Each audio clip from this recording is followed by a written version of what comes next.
91X. Welcome back to Homecoming 2015. Cold War kids have joined me.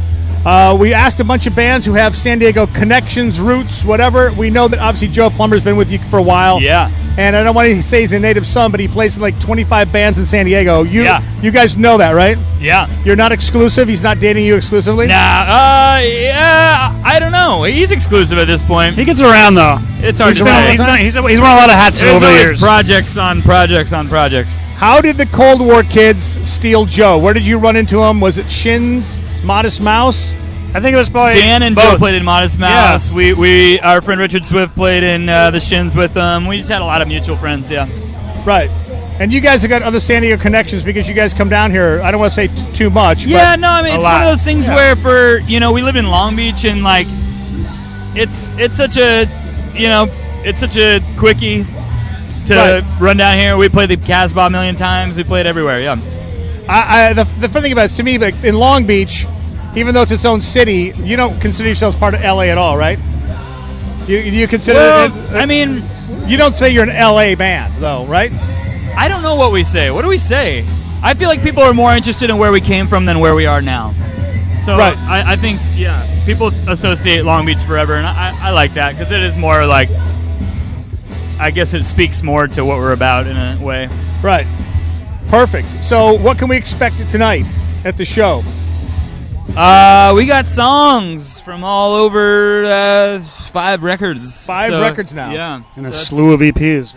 Tell me about First. It seems that song, I don't want to say this in the weird way, but it's like it won't go away. That song keeps getting bigger and bigger and bigger. At this point, it seems like it's bigger than anything else you've done before. Definitely. I mean, it's the first number 1 we've had at Alternative Radio. That's amazing. Yeah, we put the record out almost a year ago, which is crazy. So yeah, it's just like so fun, to just see that happen and tell just me about enjoy writing the benefits. Where did it come from? It was a song that after we were entirely done with Hold My Home record, and there was this one kind of progression and melody that was totally unfinished, and we were just, fighting for studio time where, Moss was really encouraging me, actually, like, dude, finish that thing, it just sounds great, it's got this great feeling, but it wasn't even done, and it was just this thing where I kind of fought to, like, let's just get this done, whatever it becomes, it doesn't matter, it's a B-side, or we throw it away, or whatever, just finish it. And we finished it, and just immediately, our friends and our manager, our label, everyone was like, oh my God, this is really special, and so we were all kind of shocked. It was just such an afterthought. So it was like, and I think because of that, the actual writing of the lyrics and singing of it for me was such like a stream of consciousness. Was it cathartic too? Totally. Just like not overthinking it. Not, a lot of the songs are like narrative and I, rework them a lot. This was one that was just like, this is just what it is, And so that's been a good lesson for me to kind of be like, don't overthink it. Let it flow out. Right, let it flow out. Out of the whole catalog, how many Let It Flow songs do you think you have? Because sometimes it's a pain sometimes to, kind of let these things go. Yeah. Because sometimes they're too brutally honest. Yeah, or they don't make sense, or they're dumb. You know what I mean? Like when you let it flow, you're not having a gauge. So you're just letting it go, and sometimes it might be like not the right time to let it flow. You need some filter, but well, let me ask you this: was the right time. Are there songs you've written in the last 10 years that now you know what they mean that you didn't know what they meant before? Oh, definitely, yeah. I mean, I think it's good to have no perspective as it's happening, and then in hindsight go like, oh, that makes sense of that time.